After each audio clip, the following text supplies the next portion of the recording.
Bismillahirrahmanirrahim. Assalamualaikum warahmatullahi wabarakatuh.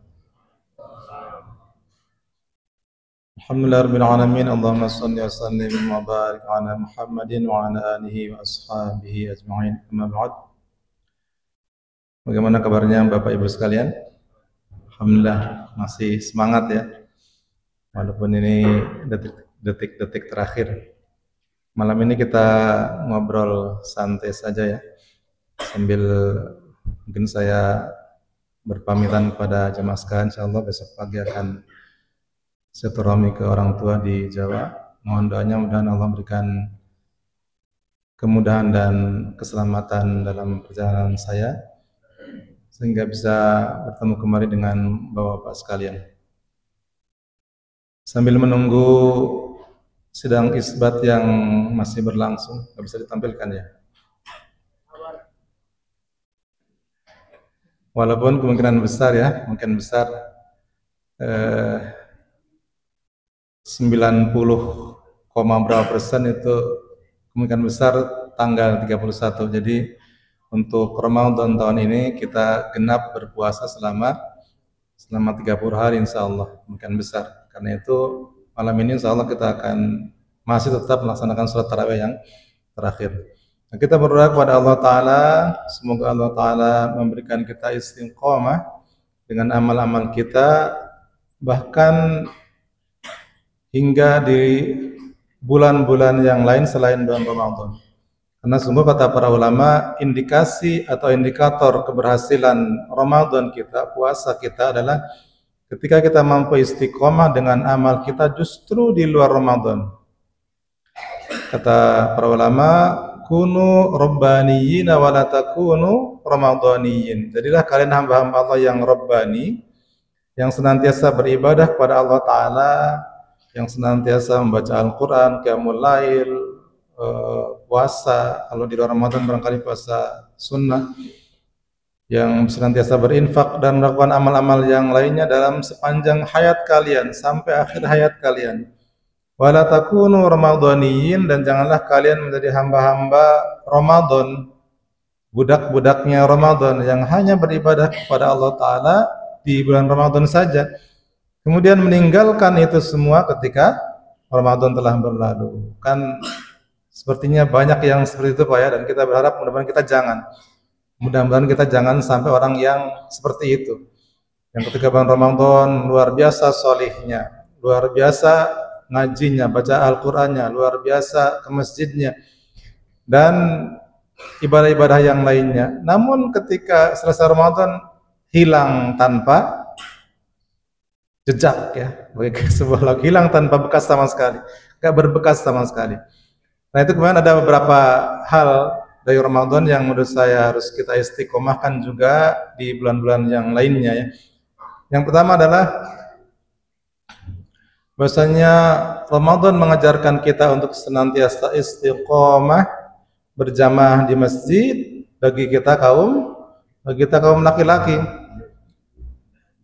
Mayoritas ulama berpendapat bahwasannya hukum melaksanakan sholat berjamaah di masjid bagi laki-laki yang tidak ada uzur adalah fardu ain, wajib. Walaupun ada sebagian yang menganggap itu sunnah muakkadah, tapi sunnah muakkadah pun itu adalah sunnah yang sangat tekankan, artinya tidak boleh ditinggalkan kecuali ada uzur.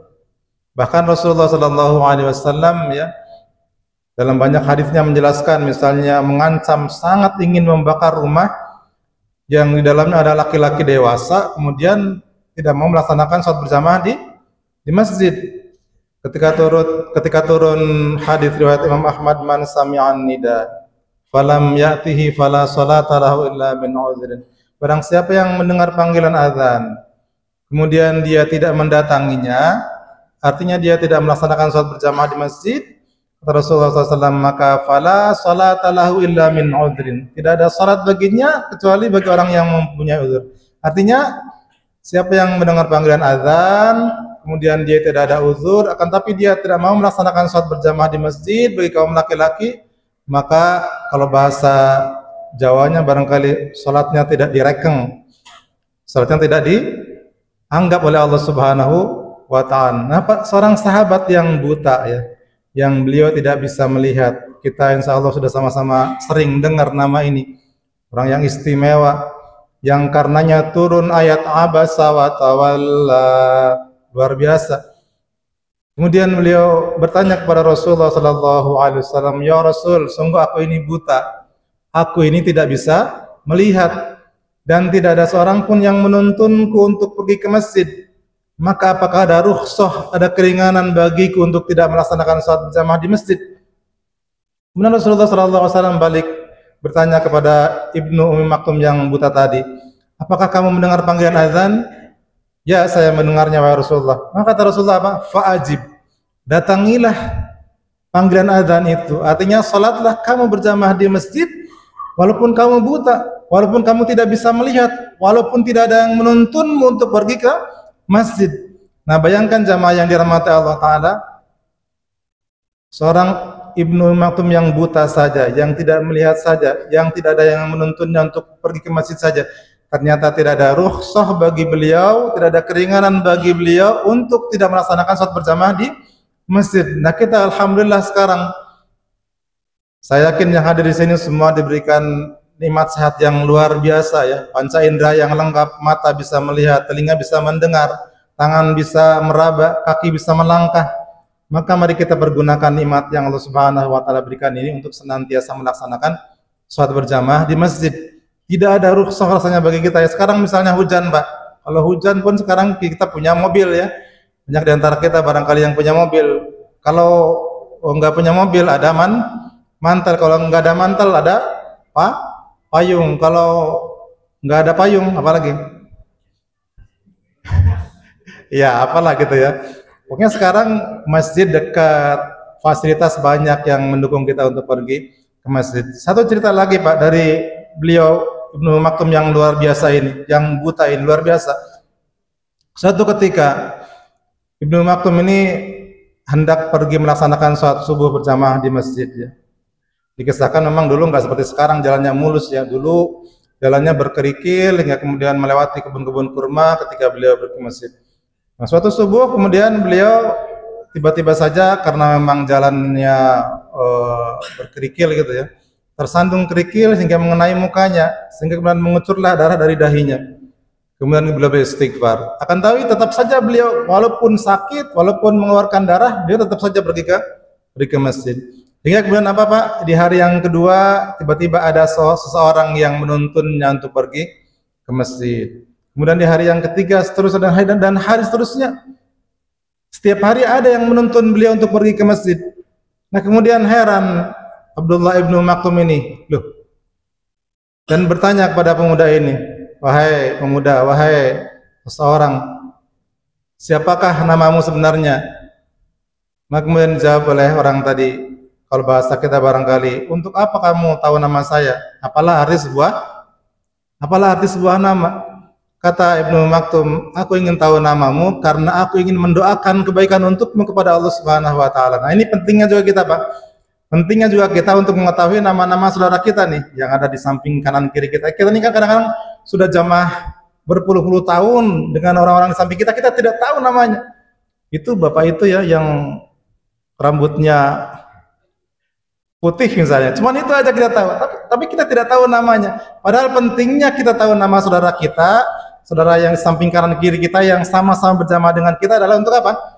Untuk senantiasa mendoakan kebaikan bagi mereka. Makanya sudah saya sampaikan hadisnya, "Ma min muslimin yad'u min akhihi bi dhahril ghaibi illa qala al malaku wa laka bi ismi." Barang siapa yang mendoakan saudaranya tanpa sepengetahuannya, melainkan malaikat akan berkata, "Dan bagimu juga kebaikan yang sama." Ya, kalau kita mendoakan saudara kita dengan sebuah kebaikan, maka malaikat juga akan mendoakan kita dengan kebaikan yang sama, seperti yang kita doakan kepada saudara kita. Nah, kemudian setelah dibujuk-bujuk oleh Abdullah bin Maktum, kemudian pemuda ini, orang ini berkata, "Sesungguhnya aku adalah iblis," katanya. Loh, makin terheran Abdullah bin Maktum, makin terheran-heran beliau. Loh, iblis kan kerjanya apa? Menghalang-halangi manusia dari jalan Allah. Iblis kan kerjanya menghalang-halangi manusia dari untuk sholat berjamaah di masjid, membaca Al-Quran, beribadah kepada Allah Ta'ala. Loh, kok kamu malah menuntun untuk pergi ke masjid? Maka kata iblis, gimana? ingatkah kamu ketika kemarin kamu pergi ke masjid dan kakimu tersandung batu, kemudian mengenai wajahmu, mengenai dahimu, kemudian mengeluarkan darah dari wajahmu, dari dahimu? Sungguh aku mendengar, kemudian para malaikat berkata, sesungguhnya separuh dosa yang dilakukan oleh Abdullah Ibn Maktum sepanjang hidupnya telah diampuni oleh Allah Subhanahu wa ta'ala. Maka aku tidak ingin kemudian kamu pergi ke masjid, kamu tersandung batu lagi, kemudian separuh dosamu kemudian diampuni oleh Allah Subhanahu wa ta'ala kembali. Ya. Bayangkan Pak, sampai segitunya iblis Pak. Ya. Dia tidak ingin kemudian separuh semua dosanya Abdullah Ibn Maktum kemudian diampuni oleh Allah Subhanahu wa ta'ala. Karena kemarin yang pertama, waktu tersandung batu yang pertama, beliau telah diampuni separuh dosanya oleh Allah Ta'ala. Maka ini keutamaan yang sangat luar biasa. Kalau kita ingin diampuni dosanya oleh Allah Ta'ala, maka mari kita yuk jangan sampai meninggalkan sholat berjamaah di masjid. Terkhusus ini kepada para ibu-ibu, saya yakin ada ibu-ibu di atas ya. Para ibu-ibu sekalian, mohon untuk bisa senantiasa memotivasi, menegur, mengingatkan kami para suami ya, para laki-laki, untuk senantiasa melaksanakan sholat berjamaah di masjid. Karena memang para laki-laki ini berat tanggung jawabnya. Kalau perlu Bu, ada ibu-ibu ya, kalau perlu Bu ancam Bu, Bapak pergi ke masjid, ini sudah waktunya sholat. Kalau hari ini Bapak nggak pergi ke masjid, pokoknya nggak akan saya kasih jatah katanya. Nggak akan saya kasih jatah. Ini mohon maaf ini yang muda-muda ini ya. Kalau Bapak hari ini nggak pergi ke masjid, pokoknya nggak akan saya kasih jatah makan maksudnya Pak. Nah, gitu ya, motivasi saling mengingatkan kita sekeluarga ya untuk kebaikan, terutama bagi laki-laki melaksanakan sholat berjamaah di masjid. Karena ini bukan merupakan kewajiban dan hikmahnya sangat luar biasa banyaknya. Dan yang kedua, hal dari Ramadan yang menjadi pelajaran bagi kita dan kita istiqomahkan di bulan yang lainnya adalah membaca Al-Quranul Karim ya. Kemarin sudah di beberapa Jumat yang lalu saya sampaikan tentang cara agar rumah kita mendapatkan keberkahan dari Allah Ta'ala, agar rumah kita senantiasa mendapatkan kedamaian. Yani apa? Dengan senantiasa membaca Al-Quranul Karim. Pahalanya kemarin, fadilahnya, keutamaannya kemarin sudah banyak disampaikan oleh para dai-dai kita yang hadir ke sini ya. Sudah mungkin kita udah bosan lah mendengarnya. Kan tapi salah satunya adalah kata Rasulullah sallallahu alaihi wasallam, la taj'alu buyutakum maqabir. Janganlah engkau jadikan rumah-rumah kalian seperti kuburan. Coba Pak, kalau kita mendengar kata-kata kuburan, apa yang ada di benak kita? Angker, serem, menakutkan, kemudian apa lagi? Suster ngesot dan lain sebagainya, menakutkan, serem ya. Kenapa demikian? Karena memang di kuburan nggak pernah dibacakan Al-Quran. Begitupun rumah kita tuh. Rumah kita kalau nggak pernah dibacakan Al-Quran, angker, serem, menakutkan, seperti kuburan. Maka kata Rasulullah SAW, la taj'alu buyutakum maqabir. Pastikan jangan terlewat sehari pun dalam rumah kita tidak membaca Al-Quran di dalamnya, walaupun hanya 1 juz, walaupun hanya setengah juz, walaupun hanya 1 lembar, walaupun hanya 1 halaman, walaupun mungkin hanya setengah halaman. Pastikan Pak, jangan sampai terlewat lah, jangan sampai terlewat. Dulu kita baca WA aja berapa jam Pak, ya kan? Baca apalagi tuh, medsos kan banyak ya. Berjam-jam kita di medsos. Kok baca Al-Quran yang hanya mungkin setengah halaman, ya nggak sampai 15 menit kita nggak bisa. Demi keberkahan rumah kita. Inna syaitana yang firru minal baitil ladzi tuqra'u fihi suratul Baqarah. Agar rumah kita diberkahi oleh Allah Ta'ala, dijauhi oleh syaitan, kata Rasulullah SAW, sungguh setan akan lari dari rumah yang dibacakan di dalamnya surat Al-Baqarah. Terkhusus kalau bisa kita bacakan surat Al-Baqarah agar rumah kita senantiasa mendapatkan keberkahan dari Allah Subhanahu wa Ta'ala. Dan yang kedua tadi, jangan sampai tinggalkan baca Al-Quran, bukan hanya di Ramadan saja, di luar Ramadan, bukan hanya di masjid saja, kan tapi juga di rumah. Kemudian yang ketiga, hal dari Ramadan yang harus kita senantiasa istiqomahkan adalah infak ya, infak atau sedekah. Kemarin sudah saya sampaikan tentang hal ini juga. Tadi juga Ustaz Muzain sudah sampaikan tentang pentingnya infak ini. Maka kalau bisa Pak, sebagaimana sabda Rasulullah SAW ketika ditanya oleh salah seorang sahabat, ayyul amali ahabbu ilallah adwamuha wa in qalla. Amal apa ya Rasulullah yang paling dicintai oleh Allah? Kata Rasul, adwamuha wa in qalla. Dawamnya, istiqomahnya, terus-menerusnya walaupun sedikit. Maka kalau bisa Pak, Bapak Ibu sekalian, coba kita istiqomahkan berinfak setiap hari ya, pagi atau malam. Setiap pagi misalnya setiap subuh, kita istiqomahkan saja walaupun sedikit sesuai dengan kemampuan kita. Kalau ada yang bisa satu hari berapa Pak? 1 juta, alhamdulillah. 1 juta, alhamdulillah. Ada yang bisa sehari 500.000, alhamdulillah. Ada yang bisa sehari 100.000, alhamdulillah. Kalau kemampuannya hanya 50.000 tiap hari, alhamdulillah. Kalau kemampuannya hanya berapa Pak? 2.000.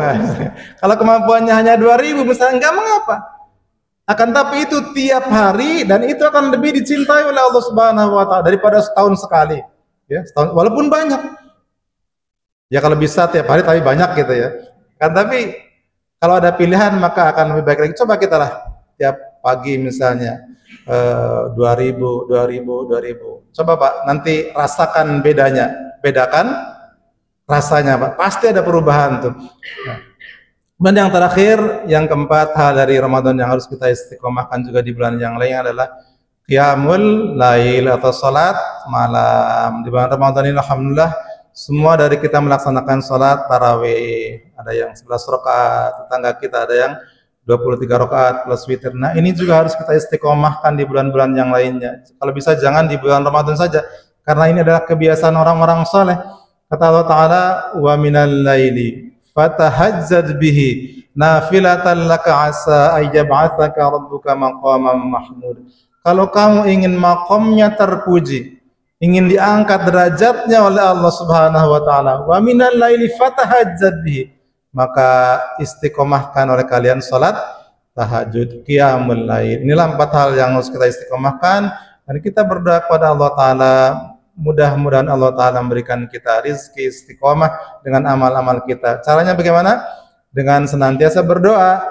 Nah, salah satu doa yang diajarkan oleh Rasul agar kita istiqomah adalah, saya yakin di antara kita sudah banyak yang hafal, Allahumma ya muqallibal qulub tsabbit qalbi ala dinik wa ya musarrifal qulub sarrif qalbi ala ta'atik. Kita berdoa memohon pada Allah Ta'ala yang maha membolak-balikan hati kita, agar Allah Ta'ala senantiasa menetapkan hati kita dalam agamanya, agar Allah senantiasa memalingkan kita dalam ketaatan kepada Allah Subhanahu wa Ta'ala. Mudah-mudahan bermanfaat. Assalamualaikum warahmatullahi wabarakatuh.